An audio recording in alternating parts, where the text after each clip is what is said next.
ni Kaofeng. Kumunat ang kanyang noo, nang makita niyang puno ng mga sugatan sa lahat ng dako. Nahulaan na niya ito. Walang problema. Alam namin ang aming gagawin. Pagkasabi nito, nauna nang pumasok si Kaofeng sa abyss. Sumunod nang malapit ang iba pa. Pagpasok sa abyss, hindi ito ang battlefield na inaasahan ni Su Chen, kundi isang higanteng sinaunang lungsod. Puno ng mga bakas ng labanan. May sitwasyon. Bago pa man makapag-adjust ang lahat, isang matandang sundalo ang biglang sumigaw. Agad na huminto ang grupo. Huminto rin si Su Chen. Tumingala, at sa pagitan ng matataas na damo, nakita niya ang isang grupo ng mga taong nakasuot ng balat ng hayop. Medyo kahawig ng tao ang kanilang anyo, na nagtitipon doon. Hindi alam kung ano ang kanilang pinag-uusapan. Agad ding naging seryoso ang ekspresyon ni Kaofeng at ng iba pang mga dating estudyante. Ibinaba pa nila ang kanilang aura. Halos 100 katao. Ang pinakamalakas ay nasa 9-star Chi Si Realm. 11 Chi Si Realm. Ang iba ay mga katutubong miyembro ng ibang lahi na nasa Chi and Blood Realm. Seryoso ang mga mukha ng mga dating estudyante. Lahat sila ay naglabas ng kanilang mga sandata. Pagkatapos, nag-utos si Kaofeng, at direkta silang sumugod. Hindi inaasahan ng mga katutubong miyembro ng ibang lahi na mayroong say-silakay sa kanila rito. Kaya't nasorpresa sila. Ang mga matatandang sundalo naman ay nakabantay sa tabi. Walang intensyong kumilos. Naruroon lang sila para tiyakin ang kaligtasan ng grupong ito ng mga estudyante. Sa mga kritikal na sandali lang sila kikilos. Sina Kaofeng at ang grupong ito ng mga dating estudyante ay hindi rin kaiya-hiya bilang mga elite. Napakarami nilang karanasan, at direkta silang nakagawa ng butas. Nagsimulang pumatay. Walang pag-aalinlangan din si Su Chen. Hawak ang Long Yuan Sword. Sumugod siya. Umalingaw-ngaw ang matinding ingay ng labanan. Ngunit hindi natakot si Su Chen. Isang hiwa lang at napugutan na niya ng ulo ang isang Chi and Blood Realm na miyembro ng ibang lahi. Walang bigat sa kanyang puso. Sa battlefield, sila ang mga kaaway, mga mananakop. Kung inosente ang mga miyembrong ito ng ibang lahi, ano naman ang mga nagsakripisyong sundalo ng sangkatauhan? Sa ilalim ng pamumuno ni Su Chen, nagsimulang gumanti ang grupo ng mga bagong estudyante. Marami sa kanila ang hindi pa nakakita ng ganitong eksena. Buksan niyo ang inyong mga mata.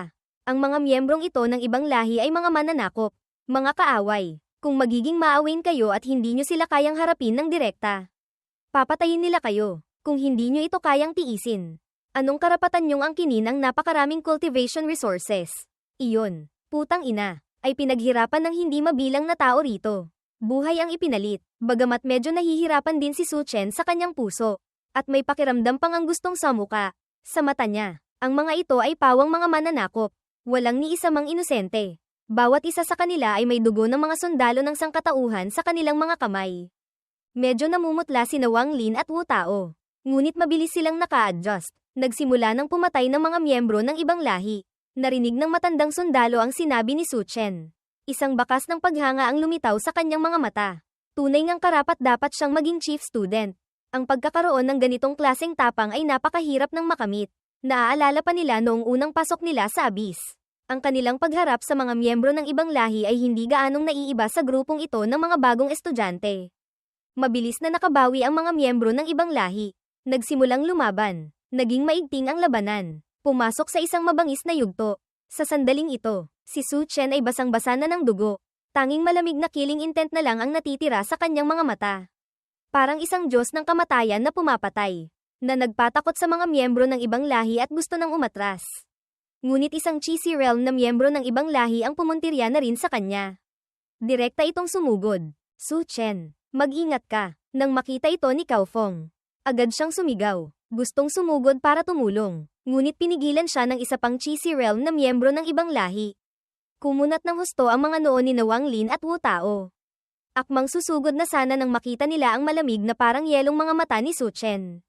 Na tila may binabalak. Sa sumunod na segundo, isang nakakatakot na sinag ng liwanag ng espada ang biglang humiwa.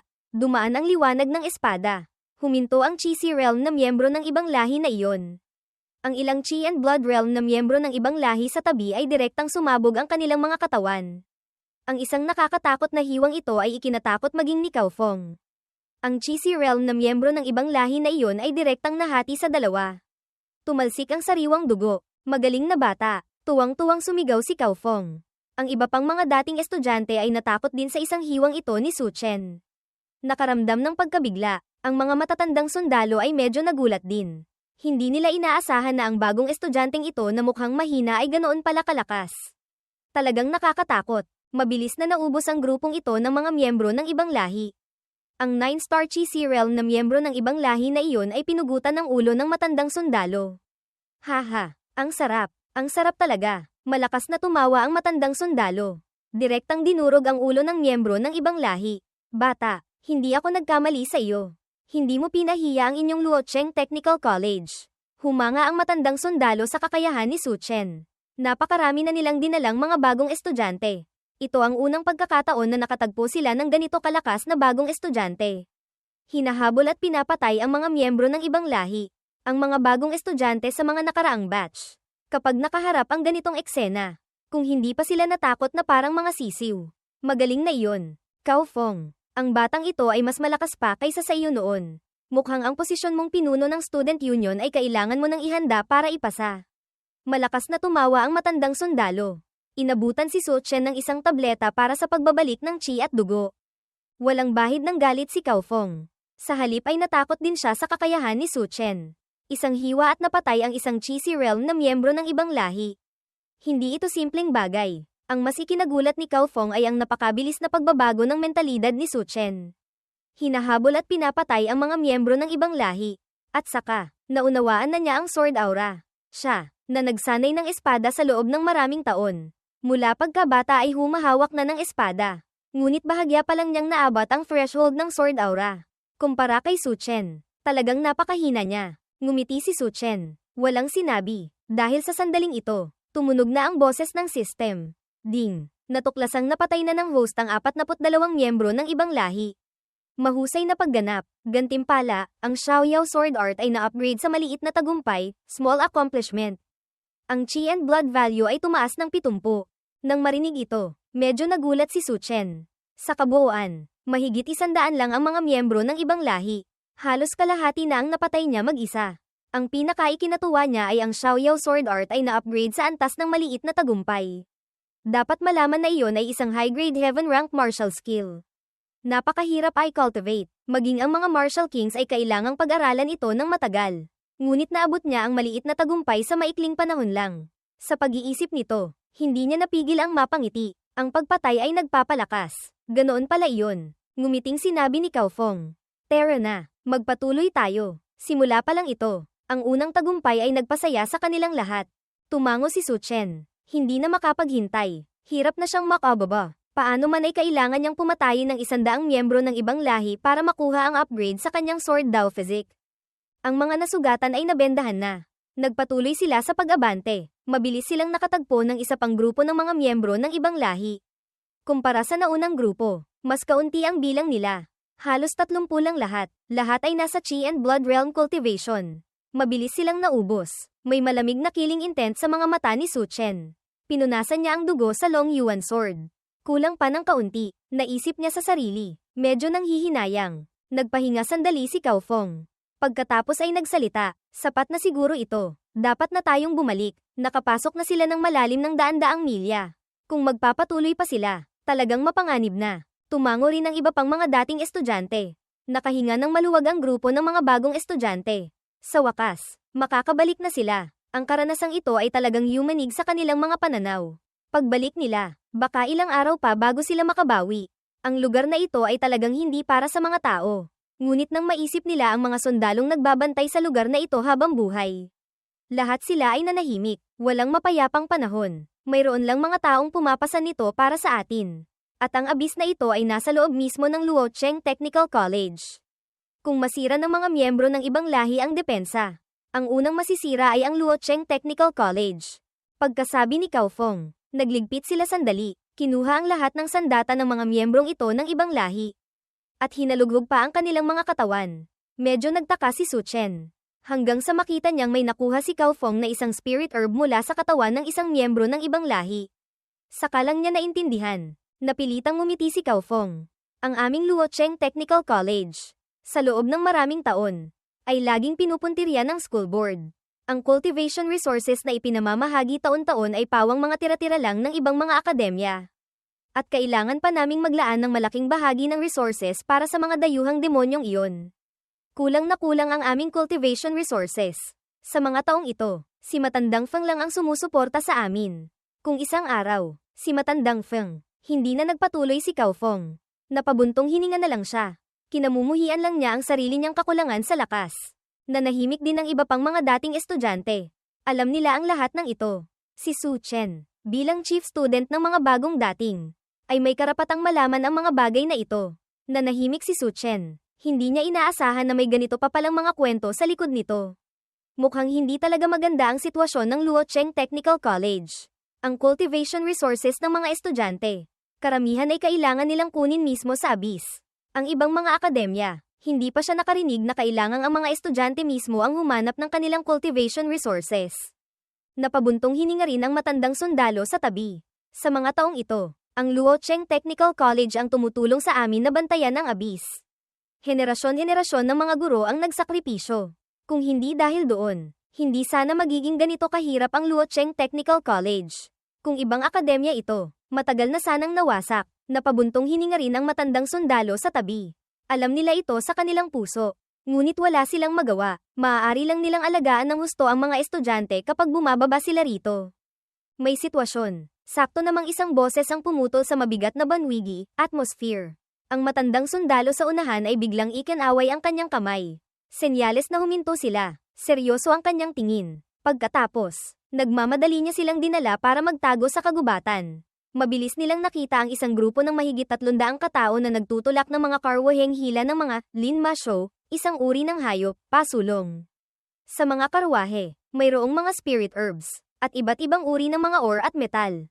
Hindi maliit ang halaga. Nang makita ito, namula ang mga mata ng ilang matatandang sundalo. Ngunit sa grupong ito ng mga miyembro ng ibang lahi, may isang Grandmaster Realm na miyembro ng ibang lahi na nagbabantay. Ang mga nasa Cheesy Realm ay halos 30 rin. Sapat na para ipakita na hindi maliit ang halaga ng kanilang dinadalang mga gamit. Hindi napigil ang sabihin ni Wang Lin. Putang ina, ganyan karaming cultivation resources. Kung maaagaw natin, medyo namula rin ang kanyang mga mata. 10 karwahe ng cultivation resources yan. Hindi ito maliit na numero. Sa labas, ang isang spirit herb ay nagkakahalaga na ng daan-daang libo hanggang milyon-milyon. Ang mga spirit herbs na ito, sa paunang tansya, ay nagkakahalaga na ng 10-10 bilyon. At hindi pa kasama roon ang mga ore at metal. Nagmamadaling sinabi ng matandang sundalo.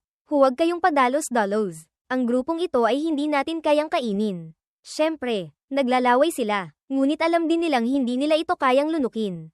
Sinusuri rin ni Su Chen ang grupong ito ng mga miyembro ng ibang lahi. Hindi alam kung ano ang kanyang iniisip. Sa sumunod na sandali, nanliit ang kanyang mga balintataw. Gulat na tumingin sa dulo ng grupong iyon. Nakita niya ang 11 sundalo ng sangkatauhan na punit-punit ang mga damit. Puno ng dugo ang buong katawan. Mahinang nakakulong sa isang bakal na hawla. Natural na nakita rin ito ng mga matatandang sundalo. Agad na hindi nila nakontrol ang kanilang killing intent. Bagamat hindi nila nakilala kung sino ang nasa hawla. Sa lugar na ito, bukod sa mga sundalo ng sinaunang lungsod, sino pa ba ang maaaring iyon? Dahan-daang nagsalita si Su Chen. Kumilos na tayo. Hindi natin maaaring panoorin lang silang dalhin ng mga miyembro ng ibang lahi. Pagkatapos iligtas ang mga tao, agad tayong babalik sa sinaunang lungsod. Imposibleng habulin nila tayo hanggang sa sinaunang lungsod dahil lang sa ilang taong ito. Mahahalata na sila ay isang grupo na naghahatid ng mga supply. Imposibleng iwan nila ang mga supply para habulin tayo. Nang marinig ito, may sasabihin pa sana ang matandang sundalo. Ngunit sa unahan ay may nagkaroon ng kaguluhan. Hindi alam ng mga miyembro ng ibang lahi kung ano ang kanilang pinag-uusapan. Kumunat ang noo ni Su Chen. Tumingala siya at nakita sa unahan ng grupo ng mga miyembro ng ibang lahi sina Henry at ang grupo ng mga foreign students na lumitaw doon. Malinaw na natuklasan na ng mga miyembro ng ibang lahi sina Henry. Medyo nagulat din si Su Chen. Muli niyang nakaharap ang grupong ito ng mga dayuhang demonyo rito. Malinaw na may bakas ng takot sa mukha ni Henry. Sila, kapag bumababa sa abyss, ay palaging umiikot lang sandali tapos umaakyat na. Hindi sila kailanman pumatay ng mga miyembro ng ibang lahi, lalo na ang humanap ng mga spirit herbs. Ni hindi pa nga sila nakakita ng mga miyembro ng ibang lahi. Ngunit ngayon, bakit napakasama ng kanilang swerte? Nakatagpo pa sila ng isang grupo ng mga miyembro ng ibang lahi. Takbo, malakas na sumigaw si Henry. Tumalikod para tumakbo, ngunit natuklasan na sila ng mga miyembro ng ibang lahi. Paano nila hahayaang makatakas sila? Direkta silang hinabol. Ngumiti si Su Chen. Ang grupong ito ng mga dayuhang demonyo ay nakagawa rin ng isang mabuting bagay. Wala siyang intensyong iligtas sila.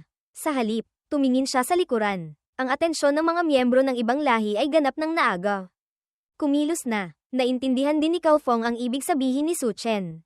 Walang pag-aalinlangan siyang sumugod. Libu-libong sword chi ang umikot. Isang 6-star chi si realm na miyembro ng ibang lahi ang isang hiwa lang niyang napugutan ng ulo habang hindi ito nakahanda. Sumunod si Su Chen sa likuran. Umikot ang sword aura. Isang hiwa rin at napugutan niya ng ulo ang isang chi si realm na miyembro ng ibang lahi. Ang mga matatandang sundalo at mga estudyante sa likuran ay sakalang sumugod. Bawat isa sa kanila ay puno ng killing intent. Malakas na gumawa ng butas. Pagkatapos, direkta nilang pinatay ang mga miyembro ng ibang lahi sa paligid ng hawla. Balak iligtas ang mga tao sa loob. May sumasalakay. May sumasalakay. Isang miyembro ng ibang lahi ang sumigaw. Naakit ng ingay na ito ang mga miyembro ng ibang lahi sa unahan. Agad silang lumingon at sumugod. Walang pag-aalinlangan ang mga matatandang sundalo. Direkta nilang itinaboy ang mga Lin Ma Shou. Sinabihan si Cao Feng na dalhin ang mga tao at tumakbo ng mabilis. Habang sila naman ang mananatili para hamarang. Ang mga tao sa hawla ay hindi makapaniwala. Tinitingnan sila. Nawalan na sila ng pag-asa. Handa na ngang magpakamatay. Hindi nila inaasahan na mayroon pa palang magliligtas sa kanila. Gusto niyong iligtas ang mga tao sa aking mga kamay. Mangarap kayo. Isang 9-star chi si realm na miyembro ng ibang lahi ang humabol. Kasama ang ilang chi si realm na kasama. Magdala kayo ng mga tao at umalis. Ako ang tutulong. Sumugod si Cao Feng. Natural na hindi umalis si Su Chen. Sumunod siya. Tutal. Kulang na lang ng kaunti para ma-upgrade na niya ang kanyang sword Dao physique. At saka, kulang na lang ng kaunti para maka-breakthrough na siya sa 8-star Chi and Blood Realm. Ang pagkakataong ito, syempre, hindi niya palalampasin. Su Chen, takbo na. Hindi inaasahan ni Cao Feng at ng ilang dating estudyante na susugod si Su Chen. Ngunit wala siyang intensyong umalis. Malamig siyang umismed. Direktang ginamit ang unang anyo ng Xiaoyao Sword Art. Agad na isang malabong imahe ng isang higanteng isda na nabuo mula sa sword aura ang lumitaw. Sumunod ito sa daloy ng sword chi na iyon at lumangoy. May dalang nakakatakot na aura. Nang maramdaman ang nakakatakot na sword chi na ito, hindi napigil ang mapa-atres ni Cao Feng. Gulat na tiningnan si Su Chen. Hindi siya makapaniwala na si Su Chen, isang taong nasa Chi and Blood Realm, ay kayang magpakawala ng ganoong katinding atake. Sa sumunod na segundo, lumangoy ang malaking isda. Ang 9-star Chi si realm na miyembro ng ibang lahi ay direktang nilamon. Agad na naduraj. Napakalakas ng isang hiwa. Lahat ng matatandang sundalo ay napatingin ng may pagkamangha. Ang isang hiwang ito ni Su Chen ay nagpatakot sa mga miyembro ng ibang lahi hanggang sa umatras sila. Hindi nang ahas na sumulong. Nang makita ito, hindi na nagpakipot pa si Su Chen. Direkta niyang kinuha ang lahat ng cultivation resources sa mga karwahe at inilagay sa storage ring na ibinigay sa kanya ni Jian Tianwang. Nang makita ito, namula ang mga mata ni Wang Lin at Wu Tao. Walang pakialam. Sumugod sila. Pinag-agawan ang mga resources sa mga karwahe. Kung hindi na magkasya, direkta nilang isinuksok sa kanilang mga damit. Lahat ito ay cultivation resources. Napakahalaga. Walang sino man ang aayaw sa maraming cultivation resources. Natigilan si Cao Feng. Pagkabawi pa lang niya, naubos na ang laman ng mga karwahe sa likuran. Wala ni isang hibla ng buhok na natira para sa kanya. Napansin na sila ng mga miyembro ng ibang lahi sa unahan. Papalapit na sila. Napansin din ni Henry at ng grupo ng mga foreign students si Su Chen. Tumakbo sila pabalik patungo kay Su Chen. Harangan niyo sila. Harangan niyo ang mga Zazong, halo-halong lahi, bastardo, na ito. Si Henry, na nasa 6-star Chi si realm din, ay natakot hanggang sa matigilan. Hindi na pinansin ang iba pang mga foreign students. Sa isang iglap lang, hindi bababa sa 10 foreign students ang namatay sa kamay ng mga miyembro ng ibang lahi. Huwag niyong tingnan na lahat sila ay nasa Chi si realm. Nag-e-enjoy sa napakaraming resources. Ngunit pawang mga walang kwenta sila. Ni hindi pa nga sila nakakita ng mga miyembro ng ibang lahi. Ibang-iba sila kina Cao Feng na nakaranas na ng apoy ng digmaan. Sumugod ang maraming miyembro ng ibang lahi. Galit na galit sila. Ang mga resources na ito ay kailangan nilang ihatid sa Royal City bilang tributo. Ngayon, inagaw pa ito ng iba. Patayin silang lahat para sa akin. Umungol ang isang Grandmaster Realm na miyembro ng ibang lahi. Sumugod ng napakabilis. Sumugod din ang iba pang mga miyembro ng ibang lahi. Takbo na. Halos sabay na sumigaw sina Cao Feng at ang mga matatandang sundalo. Tumalikod para tumakbo. Cao Feng, iligtas mo ako. Kami ay mga foreign students. Marangal ang aming katayuan. Kung mamatay kami, hindi nyo kayang panagutan ito. Talagang nagmamadali na si Henry. Malakas siyang sumigaw. Ngunit ang kanyang tono ay walang bahid ng pakiusap. Gayunpaman, ayaw siyang pansinin ni Cao Fong. Ngunit paglingon niya, nakita niyang si Su Chen ay nakatayo pa rin doon. Hindi kumikilos. Su Chen, takbo na. Nag-aalala si Cao Fong. Ngunit hindi pa rin kumikilos si Su Chen. Na tila walang naririnig. Ding. Natuklasang napatay na ng host ang 100 miyembro ng ibang lahi. Binabati kita sa pagtanggap ng upgrade sa sword body. Kasalukuyang nasa proseso ng pag-upgrade. Matapos tumunog ang boses ng system. Unang naramdaman ni Su Chen na ang kanyang chi and blood value ay tumaas na sa 870. Matagumpay siyang umabot sa 8-star chi and blood realm. At malapit nang mag-breakthrough sa 9-star. Ang kanyang kamalayan ay tila pumasok sa isang chaotic na lugar. Napapalibutan ng kadiliman. Walang makita. Tanging ang tunog lang ng sword chi na dumadaan ang paminsan-minsang naririnig. Sa bawat pag-alingaw nito, nararamdaman niyang ang kanyang katawan ay hinihiwa ng isang sword chi. Dumadaloy ang sariwang dugo. Bigla, isang sinag ng pilak na liwanag ang kumislap sa kadilimang ito. Ang pilak na liwanag ay papalapit ng papalapit. Naramdaman na niya ang nakakatakot na sword daw intent dito. Ang sinag ng pilak na liwanag na ito ay isang sword light. Isang walang kapantay na sword momentum ang nagparamdam sa kanya ng matinding panggigipit. Ang kanyang katawan ay nahati sa dalawa. Sakto namang natapos ang pag-upgrade ng sword Dao Physique. Binabati kita host sa pagtanggap ng chaotic sword body.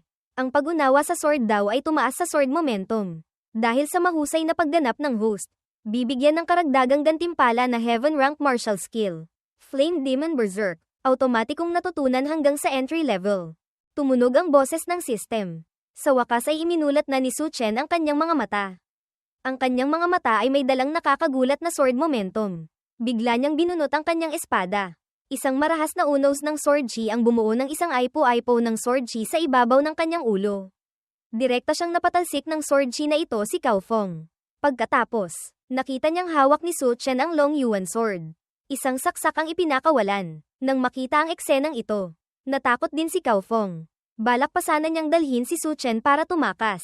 Ngunit huli na. Ngunit ang hindi inaasahan ng lahat ay ang isang saksak na ito ni Su Chen ay direktang tumagos sa ilang Chi-Si realm na miyembro ng ibang lahi. At lalo pang sumugod patungo sa Grandmaster realm na miyembro ng ibang lahi. Naramdaman ng Grandmaster realm na miyembro ng ibang lahi ang bagsik ng isang saksak na ito. Nagmamadali siyang huminto para sumangga. Ginamit ni Henry ang pagkakataong ito para sumugod. Patayin mo na siya. Isa lang siyang hamak na basura. Hindi rin inaasahan ni Su Chen na sasaksakin siya sa likod. Ginamit ni Henry ang lahat ng kanyang lakas. Ginamit pa ang kanyang espiritual na enerhiya para itulak si Su Chen. Nasira na ng Grandmaster realm na miyembro ng ibang lahi ang naunang atake ni Su Chen. Sumusugod na ito para patayin si Su Chen. Su Chen. Nag-aalala si Cao Fong. Nagmamadaling sumugod para iligtas si Su Chen. Agad ding sumugod ang mga matatandang sundalo sa tabi. Hindi nila kayang panoorin na ang isang magandang binhi tulad ni Su Chen ay mamamatay lang dito. Hinayupak, ikaw, putang ina, pagbalik ko sa akademya, ikaw ang una kong papatayin. Umungol si Wang Lin, sumugod din para iligtas si Su Chen. Hindi lang mga bagong estudyante. Lahat sila ay galit na nakatingin kay Henry. Ang mga sundalo sa hawla ay lalo pang gustong sumugod para pagpira-pirasuhin ang Zazong, halo-halong lahi, bastardo, na si Henry. Sa sandaling ito, nang makitang malapit nang tumama ang higanteng kamao ng Grandmaster realm na miyembro ng ibang lahi. Malamig na umismed si Su Chen. Sa sumunod na sandali, isang walang kapantay na sword momentum ang muling pumailan lang sa langit. Flame Demon Berserk, buksan mo ang daan para sa akin. Bukas na, bukas na. Hindi niya inaasahan na sa pamamagitan lang ng pagsuntok sa kawalan. Nailabas na niya ang kaunting tunay niyang lakas. Lumalabas na noong sinaksak siya sa likod ng dayuhang demonyong si Henry. Agad na nagalit ng husto ang Grandmaster realm na miyembro ng ibang lahi. Ang kanyang higanteng kamao ay direktang sumuntok patungo kay Su Chen. Nang makita ang eksenang ito, si Su Chen, bagamat nasa Chi and Blood realm lang, ay walang bahid ng takot. Sa halip, sinalubong niya ang kahirapan. Agad na pinakawalan ang divine ability na Flame Demon Berserk. Sa sumunod na sandali, isang malabong imahe ng isang demonyong Diyos ang lumitaw sa likuran niya. Ang buong katawan niya ay nagliliyab sa nakakatakot na apoy. At walang katapusang kidlat ang bumabagsak. Sa ilalim ng panggigipit ng sword momentum.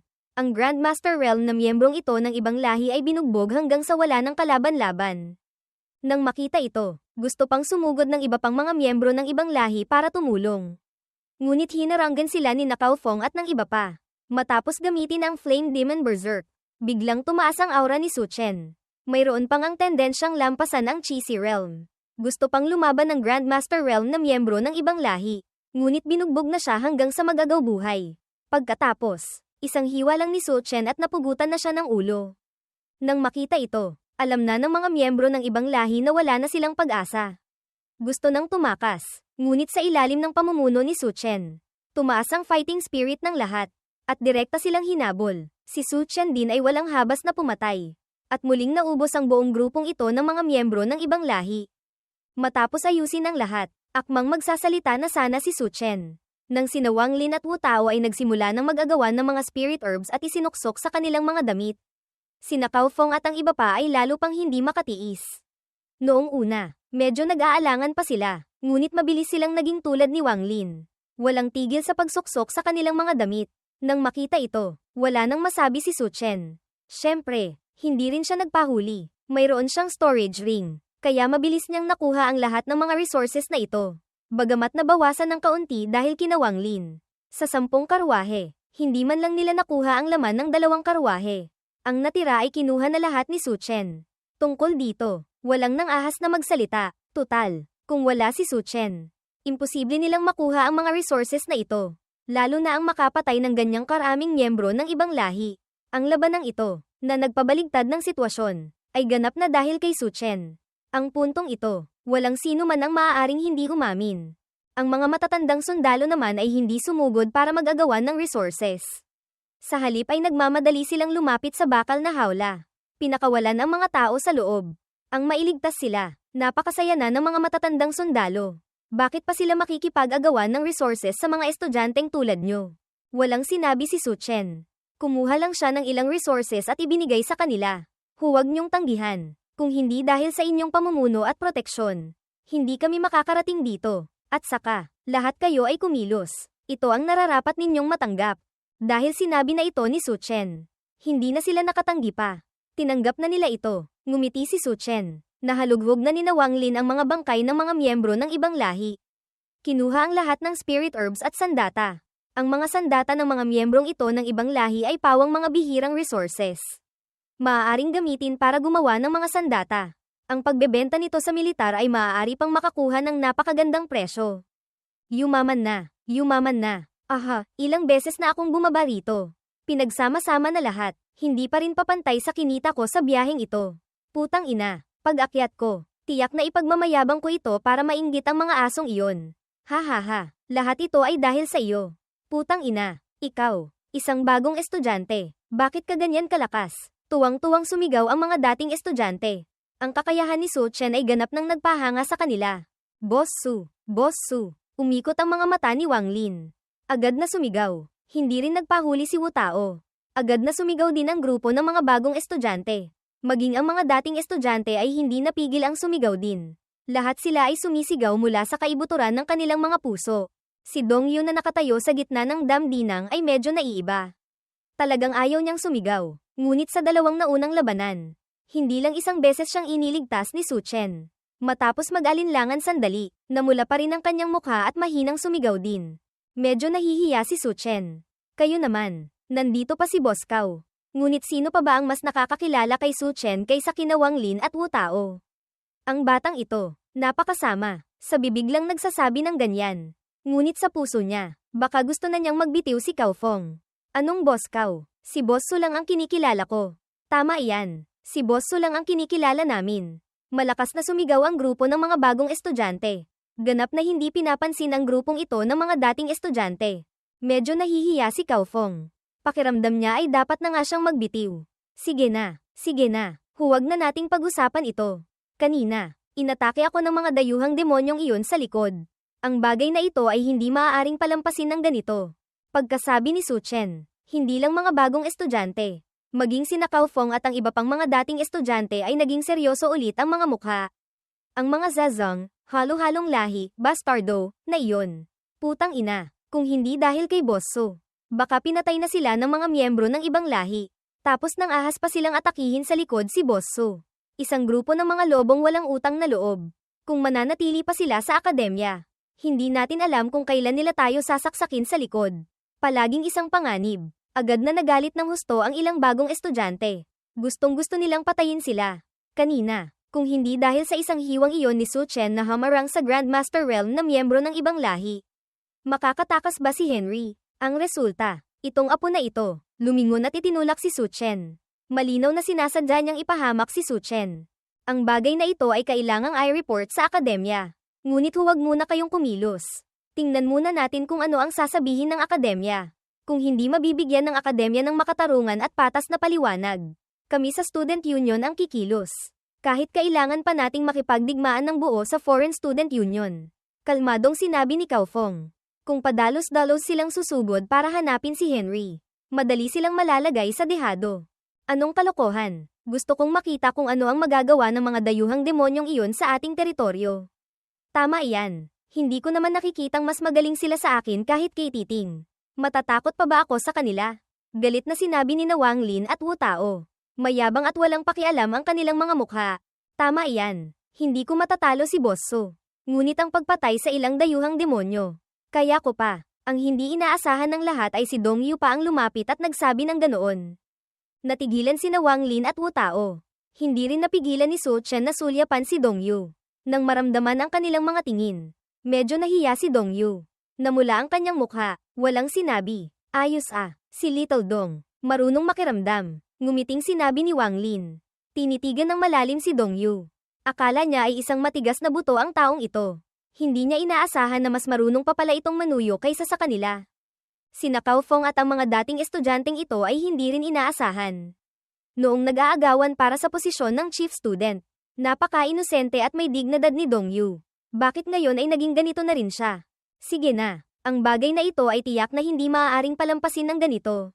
Ngunit hindi rin tayo maaaring kumilos ng padalos-dalos. Sundin muna natin si Senior Cao. I-report muna natin. Kung hindi pa rin maayos, saka natin haharapin ang mga dayuhang demonyong iyon. Pagkasabi nito, akmang tatalikod na si Su Chen para umalis. Ngunit sa sumunod na segundo, biglang nagulat ang ekspresyon ni Cao Fong. Su Fong, kailan ka pa nag-breakthrough sa 9-star Chi and Blood Realm? Pagkasabi nito, agad na yumanig ng husto ang damdinang. Noong bumaba siya rito, 7-star Chi and Blood Realm pa lang siya. Bakit ngayon, 9-star Chi and Blood Realm na siya? Ang bilis ng cultivation na ito. Nakasakay ka ba sa eroplano?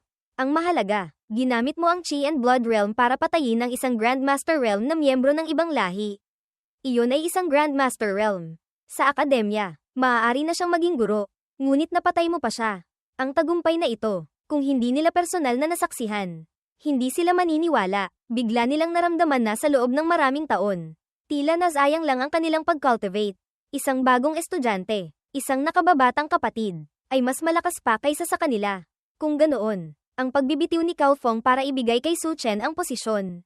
Mukhang hindi naman masama. Putang ina, kailangang mag-cultivate ng mabilis. Mag-cultivate, kung hindi, malalampasan din tayo ng apo na ito. Kumuha sina Wang Lin at Wu Tao ng tig-isang spirit herb. Direkta itong ginuya, noong unang makilala nila si Su Chen. 6-star Chi and Blood Realm pa lang siya. Hindi gaanong naiiba sa kanila. Ngunit ngayon, sila ay 6-star Chi and Blood Realm pa rin. Habang si Su Chen ay 9-star Chi and Blood Realm na. At napatay pa ang isang Grandmaster Realm. Hindi kami nagkamali ng tingin sa kanya. Ha, bigyan mo lang siya ng kaunting panahon. Ang maging hari at Panginoon sa hinaharap ay hindi na siguro mahirap. Pagdating ng panahon, ikaw na rin ang mamamahala sa battlefield. Hindi napigil ang sabihin ng ilang matatandang sundalo. Minaliit pa rin nila ang talento ni Su Chen. Ang isang Chi and Blood Realm na pumapatay sa isang Grandmaster Realm. Gaano ba ito kagulat-gulat na bagay?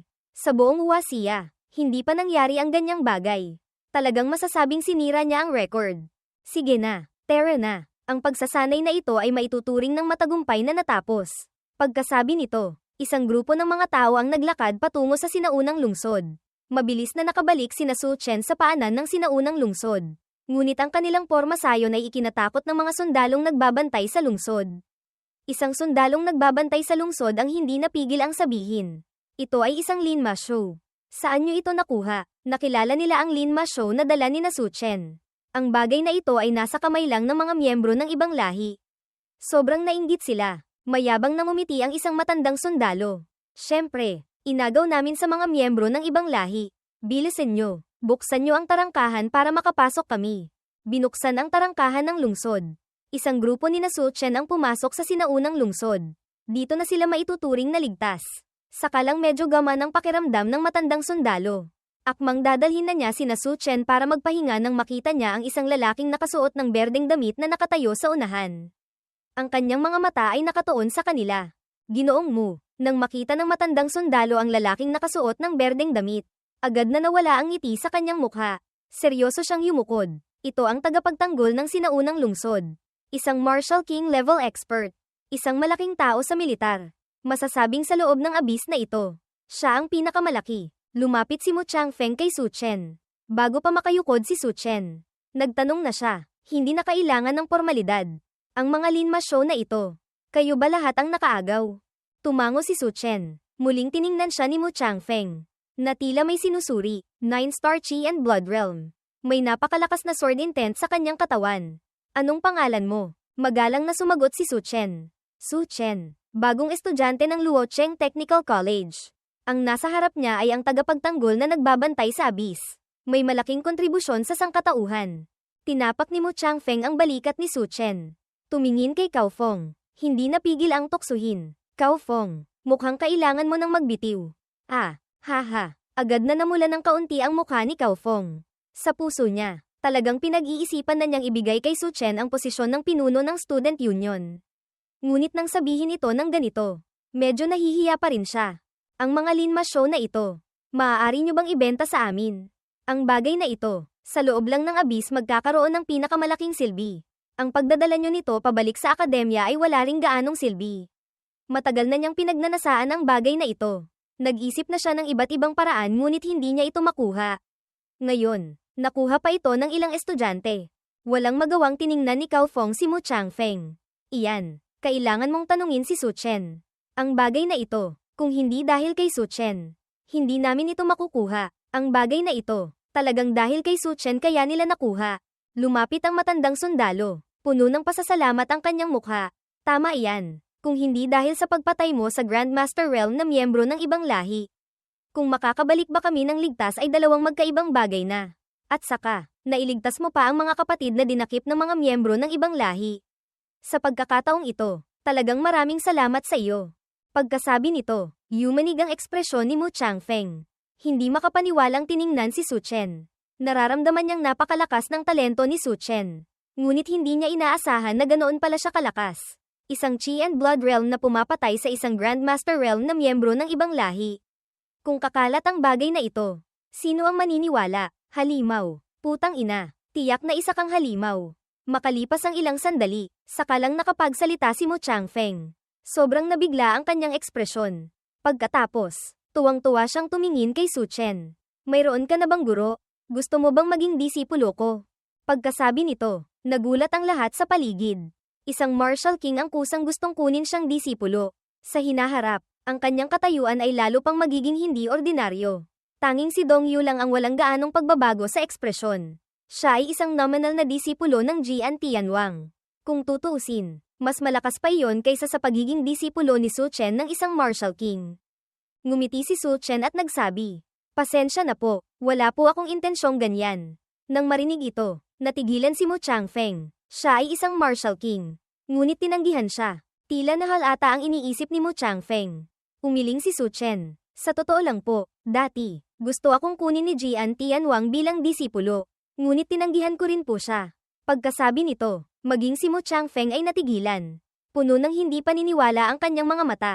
Tinanggihan pa niya si Jian Tianwang. Iyon ay isang Heavenly King. Walang magawang sinabi ni Su Chen. Pagkatapos noon, naging magkapatid kami sa panunumpa ni Jian Tianwang. Kaya ngayon, talagang wala po akong intensyong magkaroon ng guro. Siya mismo, hindi lang kapatid sa panunumpa ni Jian Tianwang, kundi isa ring nominal na elder ng Luocheng Martial Artists Grand Hall. Totoo ba iyan o hindi? Sa sandaling ito, maging si Mu Changfeng ay hindi napigil ang magtanong. Iyon si Jian Tianwang. Hindi lang niya tinanggihan ang alok nitong maging disipulo. Naging magkapatid pa sila sa panunumpa. Hindi napigil ang tumayo ni Dong Yu at nagsabi, "Boss Su, bagamat ganyan, Gusto ko pa ring sabihin. Pwede bang huwag kang magyabang? Si Jian Tianwang ba ang aking guro? Hindi ko pa narinig na mayroon siyang kapatid sa panunumpa. Hindi niya gustong ibisto si Su Chen. Ngunit kung aaminin niyang kapatid sa panunumpa ni Su Chen si Jian Tianwang, hindi ba't bababa rin ang kanyang katayuan? At kailangan pa niyang tawagin siyang tiyo guro. Pagkasabi ni Dong Yu, kinuha niya ang isang maliit na espada na ibinigay sa kanya ni Jian Tianwang. Mayroon pa itong aura ni Jian Tianwang. Nang makita ito ni Mu Changfeng, alam niyang talagang pag-aari ito ni Jian Tianwang. Ang bagay na ito, tiningnan ni Mu Changfeng si Su Chen. Akmang magsasalita, nang ngumiti si Su Chen. Isang pitik ng kanyang daliri. Isang maliit na espada na gawa sa jade ang lumitaw sa kanyang storage ring. Mayroon din itong aura ni Jian Tianwang. Mas malakas pa kaysa sa kay Dong Yu nang hindi mabilang na beses. Pagkatapos, iba't ibang mga bagay na iniwan sa kanya ni Jian Tianwang. Nakakalulo tingnan. Ang ekspresyon ni Dong Yu ay unti-unting nagbago mula sa hindi paniniwala patungo sa pagkamangha. Pagkatapos ay sa inggit at puot. Hindi napigil ang magtanong ni Mu Changfeng. Talaga bang kapatid ka sa panunumpa ni Jian Tianwang? Hindi naman ito sikreto. Sa Luo Cheng, siguro maraming nakakaalam. Pagkasabi ni Su Chen, isang batang sundalo ang lumapit sa tabi. Nang makita si Su Chen, natigilan ang kanyang mukha. Gulat na sinabi ng batang sundalo. Ikaw si Su Chen, ginoong mo. Ito nga si Su Chen na sinabi ko sa inyo dati. Noong panahong iyon, gusto siyang kunin ni Jian Tianwang bilang disipulo. Ngunit direkta siyang tinanggihan ng batang ito. Ngunit si Jian Tianwang, hindi lang hindi nagalit, naging magkapatid pa sila sa panunumpa. Lalo pang ginanahan sa pagsasalita ang batang sundalo. Hindi na pinansin ang lalong nabibiglang ekspresyon ni Mu Changfeng at ng iba pa. Talaga palang kapatid ka sa panunumpa ni Jian Tianwang. Diyos ko, gaano ba katindi ang background na ito? Makalipas ang ilang sandali, saka lang nahihiyang tumawa si Mu Changfeng. Ako pa ang gustong kunin siyang disipulo. Mukhang talagang masyado kong minataas ang aking sarili. Nahihiyang tumawa si Mu Changfeng at nagtanong. Ako na naman ang may mata at walang nakikita. Ang mga Linma show na ito. Ginoong Mu, magpresyo na lang po kayo. Ito ay nakuha naming mga estudyante ng Luocheng Technical College ng magkakasama. Ako, kahit malugi ng kaunti, ayos lang. Ngunit hindi ko maaaring hayaang malugi sila. Ang mga salitang ito ni Su Chen ay ikinatawa ng malakas ni Mu Changfeng. Lihim na pinuri si Su Chen bilang isang munting sorrow. Kung gayon, 10.000 gongzon, merit points, bawat isa. Ha, 10 piraso ay 100.000 gongzon. Idagdag pa ang mga sandata ng mga katutubong miyembro ng ibang lahi na iyon. 110.000 na lang. Sa presyong ito, hindi kayo lugi. Nang marinig ang sinabi ni Mu Changfeng, tumingin si Su Chen kay Cao Feng. Hindi niya alam kung ano ang gongzon. Si Cao Feng naman ay tuwang-tuwa ang mukha. Sige, ganyan na ang usapan. Sige, sa pagkakataong ito, ako na ang nakalamang sa inyo. Sa susunod, kung may problema, sabihan niyo lang ako. Hindi bababa sa dito, kaya ko pa kayong protektahan. May kaunti rin akong boses. Makahulugang sinabi ni Mu Changfeng. Sinulyapan si Su Chen. Pagkatapos ay ibinato sa kanya ang isang maliit na hugis brilyanteng jade tablet. Nagmamadaling nagpasalamat si Su Chen. Tila naintindihan na niya ang ibig sabihin ni Mu Changfeng. Nang mailipat na ang gongzon sa kanilang mga card, tuwang-tuwa si Cao Feng at ang iba pang mga dating estudyante, na tila nanalo sa loto. Haha, Su Chen, alam mo ba, ang gongzon na ito ay mas mahirap pang kitain kaysa sa school points. Sa madaling salita, ang school points ay maaari lang gamitin sa loob ng akademya. Ngunit ang gongzon, maaaring gamitin sa buong bansa, at marami ka pang makukuhang pribilehiyo. Maraming cultivation resources o ilang bihirang materyales na hindi makukuha sa akademya. Ngunit kung pupunta ka sa militar, basta't may sapat kang gongzon, maaari mong ipagpalit ang kahit ano. Dati, kapag bumababa kami rito, ang makakuha ng ilang daang gongzon ay magaling na. Hindi ko inaasahan na sa isang biyahe lang kasama ka. Direkta kaming kumita ng 110.000 gongzon. Haha, sobrang na-excite si Cao Feng kaya't medyo nanginginig na siya sa pagsasalita. Nang marinig ito, saka lang nalaman ni Su Chen ang kahalagahan ng gongzon. Medyo natuwa siya sa kanyang puso. Ngunit ang mas mahalaga, nakatanggap siya ng isang jade tablet para sa pakikipag-ugnayan kay Mu Changfeng. Sa madaling salita, sa Luoshan, o mas tamang sabihin, sa Luocheng, poprotektahan siya ni Mu Changfeng. Matapos ang ilang sandali ng excitement, kumalma na rin si Cao Feng.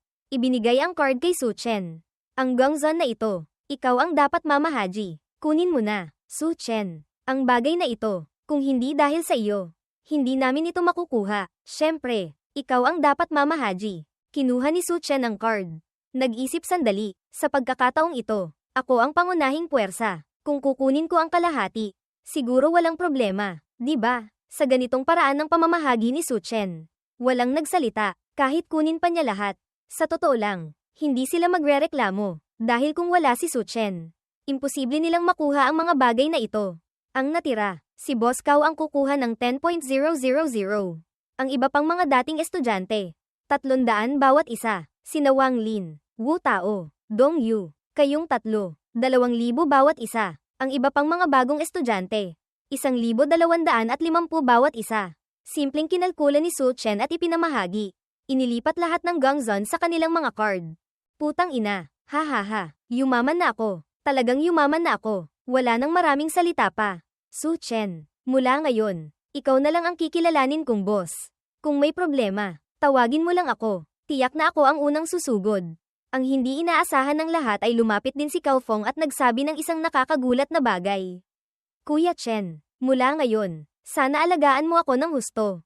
Siyempre, ayaw din naman nila, ngunit napakarami mong ibinigay. Ngumiting sinabi ni Su Chen. May bahid ng killing intent sa kanyang mga mata. Tara na, dapat na tayong bumalik sa akademya. Ang bagay tungkol sa asong tagasunod na si Henry ay hindi pa tapos. Lalo kung gustong paalisin ang mga Zazong, halo-halong lahi, bastardo, na ito sa Luocheng Technical College. Isang grupo ng mga lobong walang utang na loob.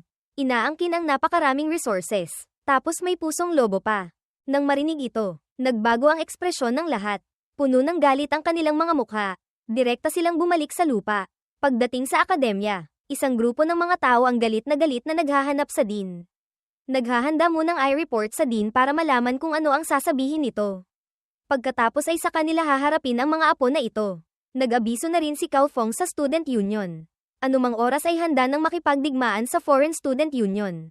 Kasabay nito, sa labas ng opisina ng Dean, ang hindi inaasahan ni Su Chen ay hinaranggan sila rito ni Henry kasama ang lahat ng mga foreign students. Nang makita silang dumating, isang masamang tingin ang kumislap sa mga mata ni Henry. Lalo na nang makita niya si Su Chen. Hindi niya inaasahan na hindi namatay ang taong ito.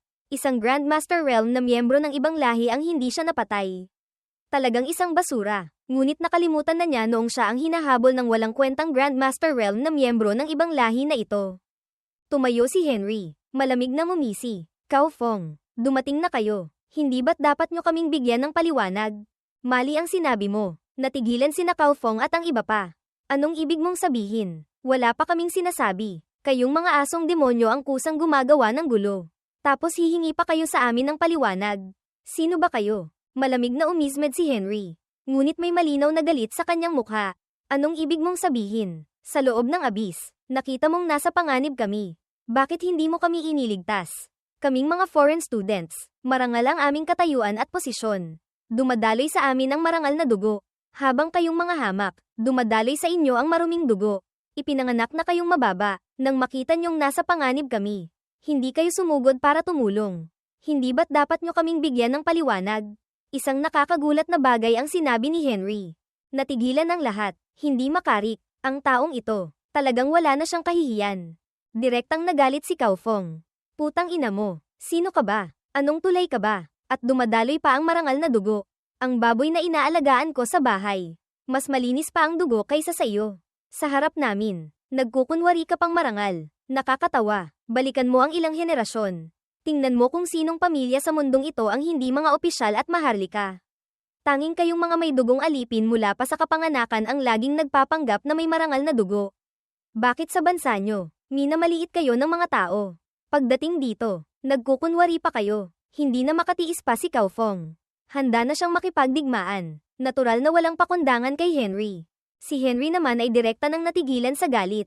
Namumutla ang kanyang mukha. Nagmurahan din sina Wang Lin at Wu Tao. Masamang sinulyapan si Henry. At ililigtas pa namin kayo. Sinwerte kayo. Kung hindi dahil sa isang hiwang iyon ni Su Chen na hamarang sa miyembro ng ibang lahi. Matagal na kayong namatay sa kamay ng mga miyembro ng ibang lahi. Pero kayo, hindi lang kayo hindi marunong magpasalamat. Itinulak nyo pa si Su Chen. May mukha pa ba kayo? Isang grupo ng mga walang hiya. Sumingit ang isa pang foreign student. Nang ahas kang maging bastos kay Ginoong Henry. Hindi mo ba alam? Sige na. Huwag ka nang magsalita ng kalokohan.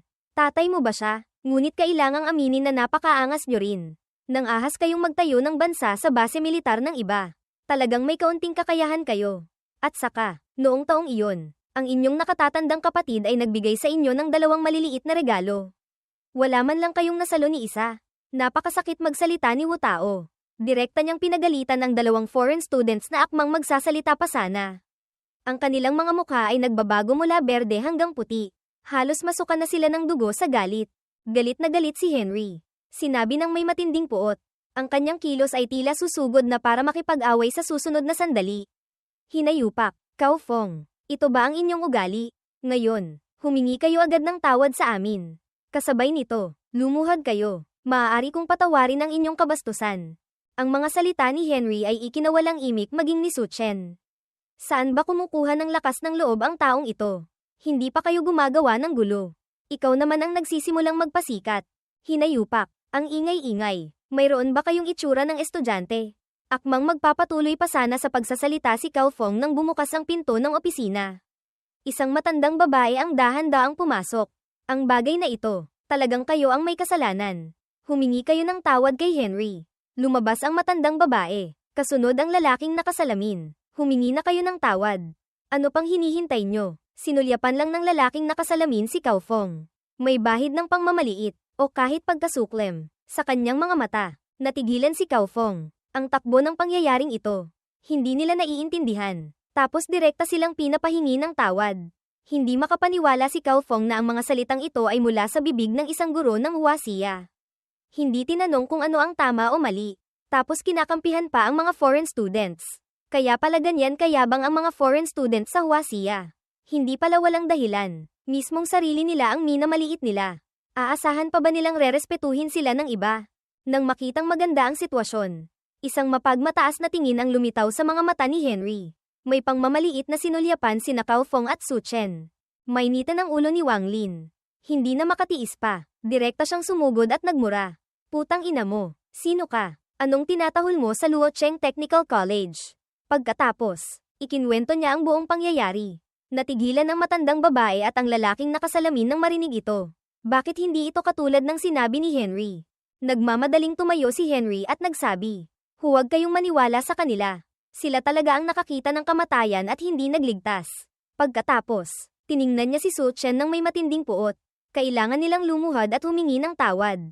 Kasabay nito, lumuhad sila sa harap ng dormitoryo ng mga foreign students sa loob ng 3 araw para ipakita ang parusa. Isang pang foreign student ang nagsalita. Kami mismo ang nakasaksi. Maaari pa bang maging peke iyon? Sa aming katawan, dumadaloy ang marangal na dugo. Hindi kami nagsisinungaling. Sa kabaligtaran, sa inyong katawan, dumadaloy ang hamak na dugo. Wala ni isang salita ang mapagkakatiwalaan. Puno ng matuwid na tono ang sinabi ng ilang foreign students. Walang bahid ng pamumula sa mukha. Ang lalaking nakasalamin at ang matandang babae ay paulit-ulit na tumatango. May nanunuyong ngiti sa kanilang mga mukha, na tila hindi sila ang minumura ng mga foreign students. Narinig nyo ba? Huwag na kayong magsalita ng kalokohan. Huwag nyo na silang pagbintangan pa. Humingi na kayo ng tawad at gawin ang sinabi ni Henry. Ang bagay na ito, maaari kong ituring na hindi nangyari. Malamig na parang yelo ang mukha ni Cao Fong. Talagang nagalit na siya sa kanyang puso. Imposible, hinayupak. Pagkasabi niya nito, isang malakas na aura ang sumabog mula sa lalaking nakasalamin. Agad na bumalat kay Cao Fong. Si Cao Fong ay nasa Cheesy Realm Cultivation lang, habang ang lalaking nakasalamin ay nasa Marquee Realm na. Sa isang iglap, malubhang nasugatan si Cao Fong. Sa mukha ng dugo, at bumagsak sa lupa. Sino ka ba? Isang hamak na buhay. Gusto mo pang ikumpara sa kanila? Ang mga tulad mo, mamatay na kung mamatay na. Ngunit sila, wala ni isa mang maaaring masaktan. Ayaw humingi ng tawad. Kung gayon, tingnan natin kung gaano kitigas ang inyong mga buto. Matapos saktan si Cao Fong, direkta niyang ginamit ang kanyang pressure para pilitin ang lahat ng mga dating estudyante na lumuhad at humingi ng tawad. Pinilit ng mga dating estudyante na tiisin ang pressure na ito. Wala ni isa mang lumuhad. Ito ay isang kahihiyan. Nang makita ang eksenang ito, agad na lumapit si Henry at nagsabi, at siya pa, si Su Chen iyon. Siya ang gustong pumatay sa akin. Hinihiling kong agad na alisin ang kanyang cultivation at paalisin siya sa Luocheng Technical College. Pagkasabi nito, puno ng pagmamayabang ang kanyang mukha, na tila sinasabing, hindi niyo ako matatalo. Lumuhod kayo. Nang marinig ito ng lalaking nakasalamin. Isang nakakatakot na pressure ang direktang dumagan kay Su Chen. Tumigil kayo. Sinong nang ahas na saktan si Boss Cow? Kung kaya nyo, patayin nyo na kaming lahat. Ngunit sakto namang umalingaw-ngaw ang mga sigawan. Pagkatapos ay mula sa lahat ng direksyon. Sumugod ang mga dating estudyante. Lumabas ang mga dating estudyante. Ipinakita ang kanilang cultivation na pawang nasa Qi Realm o Qi and Blood Realm. Ngunit para sa isang Marquee Realm, sila ay parang mga langgam lang. Ngunit ang lakas ng ilang libong langgam na pinagsama-sama. Maging ang isang Marquee Realm ay hindi maaaring maliitin. Ang lakas na ito ay nagawang labanan ng kanyang pressure. Kung kaya nyo, patayin nyo na kaming lahat. Isang grupo ng mga asong tagasunod na traidor. Pinahiya nyo na ang inyong mga ninuno. Umalis kayo sa Luocheng Technical College. Malakas na sumigaw ang mga dating estudyante. Walang pakundangan sa 2 taong ito. Mabilis na tumakbo rin ang grupo ng mga bagong estudyante. Bagamat hindi nila alam kung ano talaga ang nangyari. Sumigaw din sila. Sa isang iglap, ang buong Luocheng Technical College ay umalingaw-ngaw sa isang nakakayanig na sigaw. Umalis kayo sa Luocheng Technical College. Patayin ang mga dayuhang demonyo. Nang makita ang eksenang ito, biglang nagbago ang ekspresyon ng lalaking nakasalamin at ng matandang babae. Hindi rin nila inaasahan na ganito ang kahihinatnan. Kung sina Cao Fong lang at ang ilang dosenang kasama niya, pwede pa nilang pilayan lahat. Tutal, isang grupo lang sila ng mga estudyante ng technical school. Isang grupo ng mga walang kwenta. Ngunit ngayon, lahat ng estudyante ng Luocheng Technical College ay tumayo na. Imposibleng pilayan nila lahat ang mga estudyante ng Luocheng Technical College. Maging ang chairman ng school board ay hindi mangangahas na gawin iyon. Isang matinis at paos na boses ang umalingaw-ngaw mula sa matandang babae. May dalang galit, isang grupo ng mga walang kwentang technical school students. Kung hindi dahil sa resources na ibinibigay ng school board. Kayong mga walang kwenta, wala man lang kayong lugar para mag-cultivate. Hindi marunong magpasalamat, tapos nangangahas pang hayagang lumaban. Isang grupo ng mga lobong walang utang na loob. Kung hindi kayo aalis, isa-isa ko kayong bubugbugin hanggang sa umalis kayo. Pagkasabi nito, talagang kumilos ang matandang babae. Isa-isang estudyante ang malubhang nasugatan niya. Ngunit walang bahid ng pagbabago sa kanyang mukha. Na tila ang mga estudyanteng malubhang nasugatan niya ay hindi mga estudyante. Kundi isang grupo ng mga hayop. Gusto pang magpatuloy sa pagkilos ng matandang babae. Ngunit hindi na nakatiis pa si Din Fengyu. Sumugod siya. Sunod-sunod na malalakas na sampal ang tumama sa matandang mukha ng babae. Natanggal pa ang kanyang pustiso. Nang makita ito, medyo nagulat si Su Chen.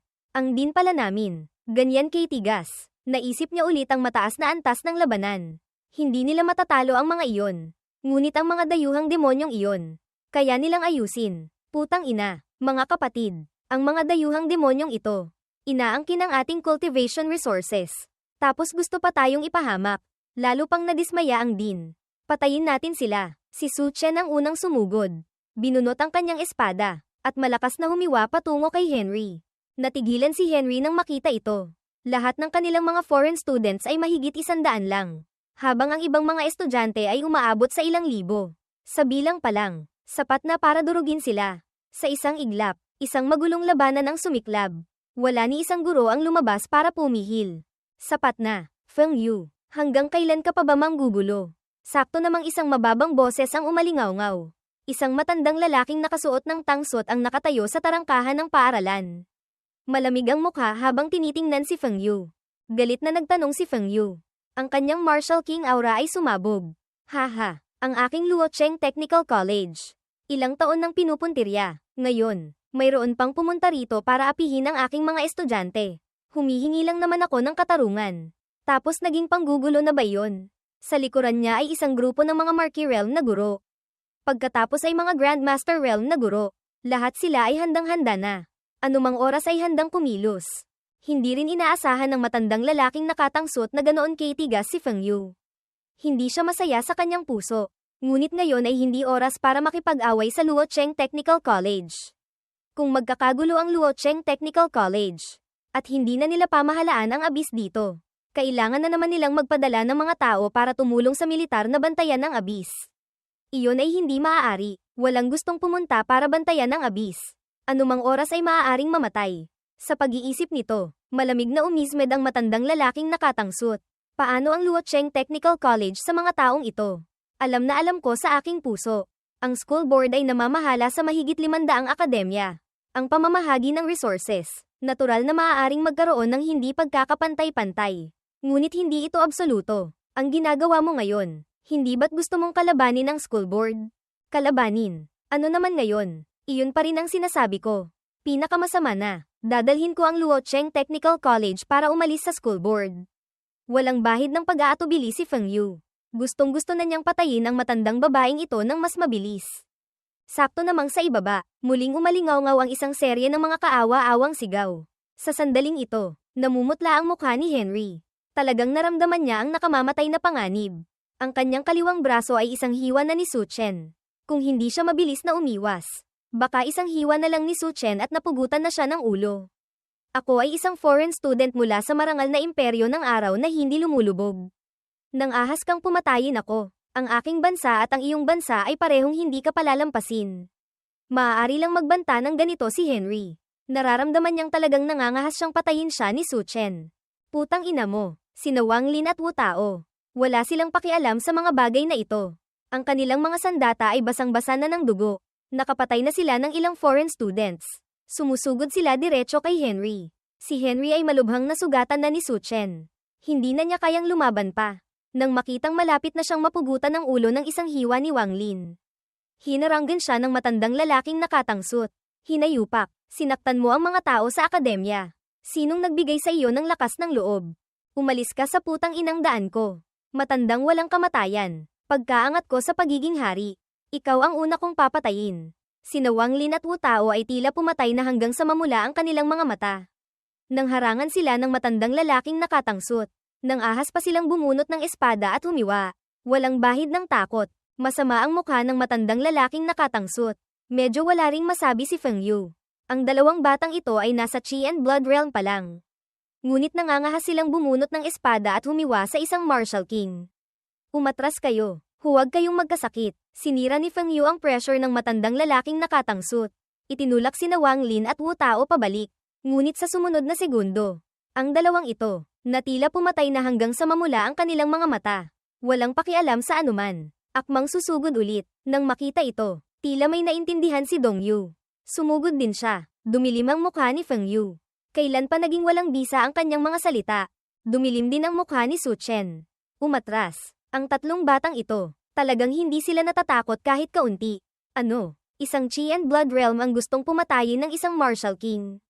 Talagang akala ba nilang hindi sila papatayin ng mga tao? Dumura si Wang Lin sa matandang lalaking nakatangsut. Putang ina, kung hindi ka pinatawad ni Boss So, tiyak na papatayin kita ngayon. Pagkatapos, tumalikod siya para patayin si Henry. Dumilim ang mukha ni Su Chen.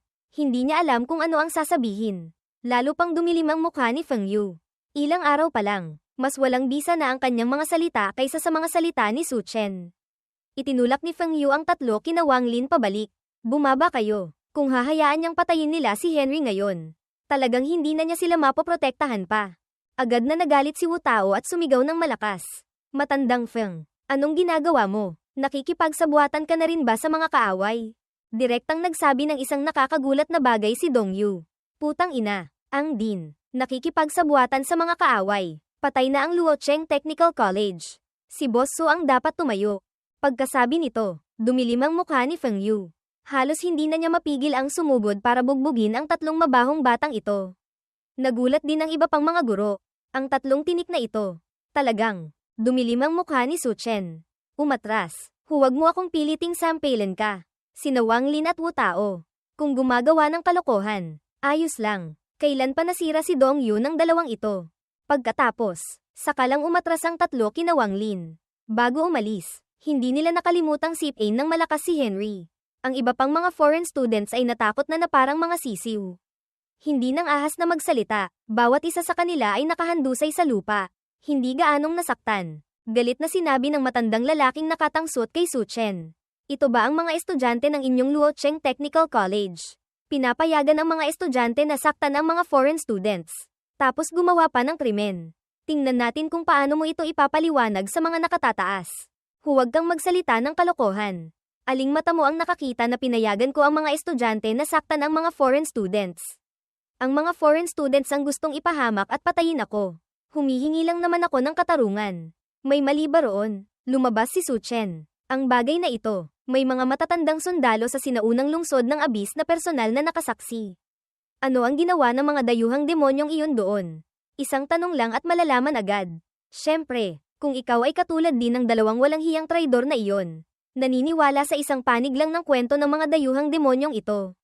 Kung gayon, ituring mo na lang na wala akong sinabi. Itinago na ni Su Chen ang Long Yuan sword. Ngunit ang kanyang katawan ay naglalabas pa rin ng bahagyang sword chi. Sa harap ng isang martial king, wala siyang bahid ng takot. Malamig na tinitigan siya ng matandang lalaking nakatangsot ng matagal. Pagkatapos, saka lang siya tumingin kay Henry at nagtanong. Totoo ba ang sinasabi niya? Hindi. Siyempre hindi. Nambibintang siya sa akin. Putang ina mo. Hindi na rin nakatiis pa si Su Chen. Sumugod para bugbugin ng husto. Muling kinuha ang wrench. Malakas na ipinukpok sa ulo ni Henry. Si Henry ay binugbog hanggang sa halos mamatay na. Ang mga buto sa buong katawan niya. Hindi alam kung ilan na ang nabali. Nagkamali ako. Nagkamali ako. Ako nga. Ako ang nagpahamak sa kanila. Gusto kong patayin si Su Chen. Kasalanan ko lahat. Ang mga tao sa tabi ay kumaibat ang mga gilid ng bibig. Tinitingnan si Su Chen ng may takot. Lalo na ang mga dating estudyanteng iyon. Na tila may naalalang hindi magandang bagay. Hindi napigil ang magsalita ng matandang lalaking nakatangsot. Naramdaman lang niya ang pagod sa kanyang puso. Sige na, ang bagay na ito, kung sino ang tama at sino ang mali. Dito na magtatapos. Walang sino man ang maaaring managot pa. Sakto namang biglang tumayo ang matandang babae. Hindi, nakapatay sila ng napakaraming foreign students. Ang bagay na ito ay hindi maaaring palampasin ng ganito. Pinatay nila ang mga foreign students. Kailangan nilang magbayad ng buhay. Pagkasabi nito, nanahimik din ang matandang lalaking nakatangsot. Ang bagay na ito, talagang hindi madaling ayusin. Sinong nang ahas na saktan si Su Chen? Kailangan muna nilang dumaan sa aming mga bangkay. Lumabas ang mga dating estudyante. Hamarang sa harap ni Su Chen. Hirap ding tumayo si Cao Fong. Bagamat malubha ang kanyang sugat, namumula pa rin ang kanyang mga mata. Mula ngayon, si Su Chen na ang boss ng student union. Sinong nang ahas na saktan si Su Chen ay sumasampal sa mukha naming lahat sa student union. Nang marinig ito ni Su Chen, direkta siyang natigilan. Hindi niya inaasahan na sa sandaling ito ay ipapasa sa kanya ni Cao Fong ang posisyon ng boss ng student union. Lalo na't hindi niya inaasahan na ang grupong ito ng mga dating estudyante ay sabay-sabay natatayo sa harap niya sa sandaling ito. Malinaw na 2 araw pa lang siyang nag-aaral dito. Ang batang ito, inudyukan ang mga estudyante na magrebelde. At pumatay pa ng napakaraming foreign students. Kailangang ibigay siya rito. Para madala ko siya pabalik sa school board para sa paglilitis. Pagkasabi nito, sumalakay ang matandang lalaking nakatangsot patungo kay Su Chen. Natural na hindi uupo lang si Feng Yu. Itinaas niya ang kanyang kamay at nakipaglaban sa matandang lalaking nakatangsot. Ang lalaking nakasalamin ay nakabawi na rin ng kaunti. Tumayo siya at sumugod patungo kina Su Chen.